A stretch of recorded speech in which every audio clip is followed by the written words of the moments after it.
What's up, everybody? It's wabaRaw, and I wanted to give you some of my thoughts on the upcoming subclasses for the Path of Exile expansion, Ascendancy. There will be a total of 19 subclasses, 3 for each class, besides the Scion, which will have 1. You could get 2 Ascendancy passives after completing Azaro's Labyrinth on each difficulty in the game. And here we have the Duelist Ascendancy subclass, the Slayer. Now, the Slayer looks like a pretty straightforward, just like a two-handed melee spec. There are some really interesting things about it, so we're going to talk about it today. First up is going to be Headsman. Now, your hits deal 100% increased damage against enemies that are on low life, 20% chance to gain Onslaught for 3 seconds. Gaining Onslaught is really cool. We have the axe nodes on the tree that already do that, and Onslaught is fun, but I don't actually like the idea of dealing 100% increased damage on low life targets. It will only really help you versus, high HP rares and bosses.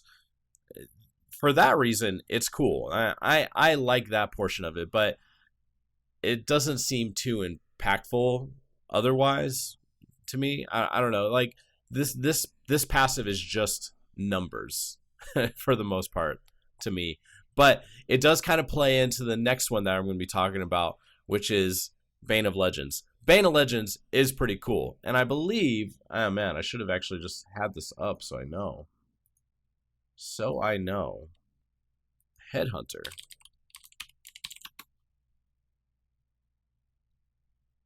Now, Bane of Legends is essentially the same, gives you one of the same properties that Headhunter does.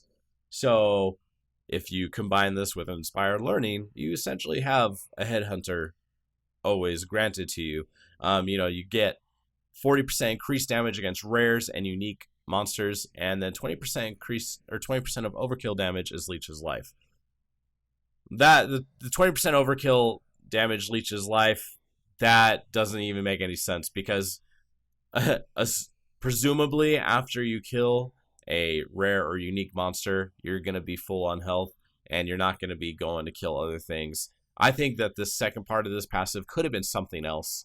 Maybe they could have switched the chance to gain Onslaught, and then they could have increased the duration. But the 40% increased damage against rare and unique enemies, that's strong, and that's really cool. And I feel like that gives you a little bit more meaning as you're playing as the Slayer Duelist. The next one is Overwhelm. This one is pretty cool. I really like the idea of always stunning enemies that are on full life. Also, you get 100% increased stun duration against enemies that are on full life, and 100% increased stun duration against enemies that are on low life. And you have a 20% chance to double your stun duration. The Threshold Jewel that gives you a 10% chance to double your heavy strike damage. That's the first time we saw the double thing, and I hope we see more of it. It's pretty interesting. It reminds me of and I apologize if I have the mechanics of this a little wrong, but it reminds me of the crushing blow mechanic that we had in Diablo 2.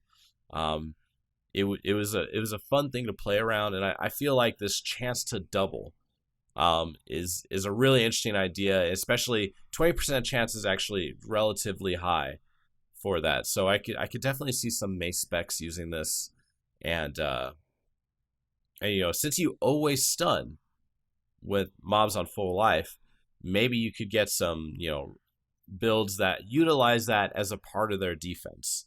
Since they are relying on the stun and they have so much stun duration. And then you could, kind of count on the fact that 20% of the time you're going to be doubling your stun duration.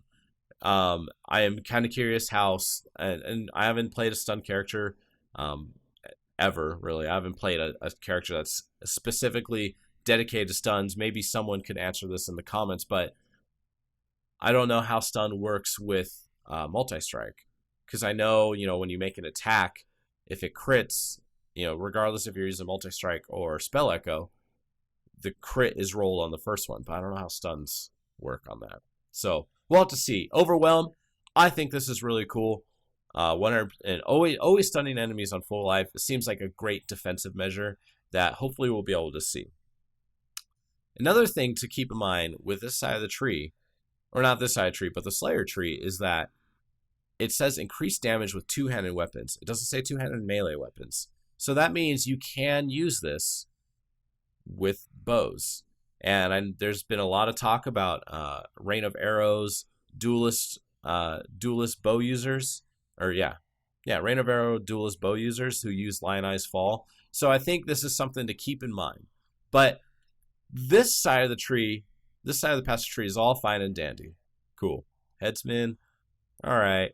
Bane of Legends, pretty cool. Overwhelm, cool. But here's the problem. This side of the tree I think is way better. Brutal Fervor, 30% increased damage while leeching, and 5% increased attack speed while leeching. We have a passive on the tree called Hematophagy, and it gives you 15% increased damage while leeching. And when this passive first came out, I had some problems with it because I'm like, okay, so when you're full life, you lose it. You lose your leeching buff as you reach full life. So unless you're constantly taking damage, there's no good way to keep this buff. It's not reliable enough. And, its location on the tree, I believe it's 3 or 4 points just to get it. It wasn't that exciting, right? And that kind of goes for Brutal Fervor. In all honesty, that goes for Brutal Fervor too. As soon as you cap out on your life, the leech buff ends and you lose the damage. But 30% increased damage is quite a lot, especially with all these other nodes before it. Notice the same thing. Increased damage with two-handed weapons, it gives you life leech. But as soon as you stop leeching, then you lose that damage. So if you were to take 2 points into this area and go over here, this wouldn't really make too much sense, right? It wouldn't, because you would just lose that 30% increased damage all the time. And you want to be topped up as much as possible. People don't generally play this game in a way where they're always, at 95% health. You just play to get 100% health always. You have regen, you have life leech, etc., etc. But behind Brutal Fervor, we have Endless Hunger. And I actually think this is one of the cool Ascendancy passives we have coming. 5% of maximum life per second to maximum life leech rate. So you're just going to leech more off of that. And life leech effects are not removed at full life. That is really cool. That is what enables Brutal Fervor. That is what enables Hematophagy. Life leech effects are not removed at full life. This means that your life leech buffs will continue going despite you being at full life. You will never experience that drop off. You'll never experience that drop off of, being at full life and no longer leeching. So this makes the uptime for that damage 100% of the time. And then the coolest thing about this, cannot be stunned while leeching. I think cannot be stunned while leeching is amazing, because stun immunity is one of the things that really just really increases the survivability of your character. I want to say tenfold. If you haven't experienced a character with stun immunity, try it. Seriously, try it. Stun immunity is so insane, and cannot be stunned while leeching, and your life leech effects are not removed at full life. That's amazing. That's gonna make you just deal more damage, and you're not gonna be able to get stunned. It's gonna be very, very strong.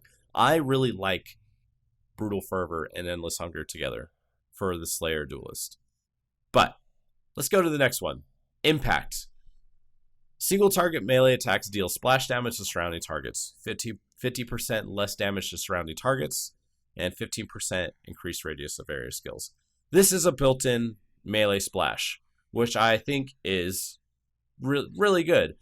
I think that 50% less damage is a little excessive, but it's a step in the right direction for single target abilities. With this, I definitely see the only thing that sucks about this is that it does not match the other match the other passives on the tree where you have increased damage with two-handed weapons. This specifically does say melee attacks. So this won't work for a bow user. I definitely see a bow user, if they were to go Slayer Duelist, you probably, either go Brutal Fervor, Endless Hunger, with Headsman, but you wouldn't ever go down here. I think that's the only thing that kind of sucks about this. But bow skills generally don't need the AoE, so that's fine. You could still capitalize on this with radius of area skills as a bow user, but for a melee, I think this is very interesting. When the Mariketh sword came out, the crit multi sword came out. That was really cool because it's like, okay, well now I want to make a double strike sword user that's crit, but one of the inherent problems with single target melee skills is that they're very outclassed by their AoE counterparts. Cyclone, Ice Crash, Molten Strike. Even Molten Strike is considerably better than the rest of them. So it's nice to see players get the ability, or Slayer Duelist to get the ability to include or incorporate a built-in melee splash mechanic.